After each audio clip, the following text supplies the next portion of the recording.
Несъмнено по празниците в работилницата на дядо Коледа кипи най-усилен труд. За да успее да изпълни всички желания и на време да сложи по телхата точният подарък, му помагат първокласниците от столичното 41-во общо образователно училище Свети Патриарх Евтимий. Малките джуджета са превърнали своята училищна стая в работилница, в която творят вълшебни неща. Напътствие им дават тяхната госпожа, от която научават много неща. Кой най-много очаква дядо Коледа във всеки един дом? Мама и тате? Баба и дядо или? Децата, разбира се. Вярата в дядо Коледа превръща празника в приказка за децата. В нея те са главните герои, а срещата с него за тях е най-голямото вълшебство. Аз заспах и той като влеза и затропа. И аз се събудих и го видях. Вярваш ли в дядо Коледа?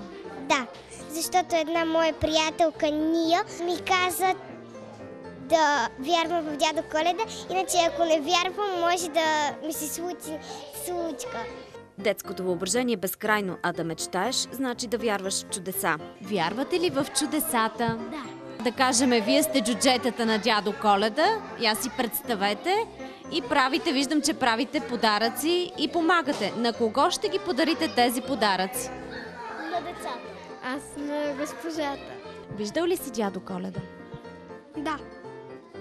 Срещал си се лично с него? Да. Какво ти разказа? Я разкажи. Е срещал много добри деца по света. Значи вярваш в вълшебствата. Да. Какво чудо искаш да ти се случи? Да имам куче.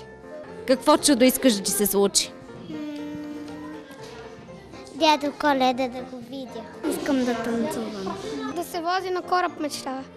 Да порасна голяма и да помагам винаги на мами. И както казва госпожа Бянова, когато имаш щастието да общуваш с тези деца и ти започваш да вярваш. Вярвам, че винаги има някой, който ни насърчава да правим добрини. И за мен доброто е най-голямото чудо на тази земя. А за най-малките чудото се сбъдна още в края на часа.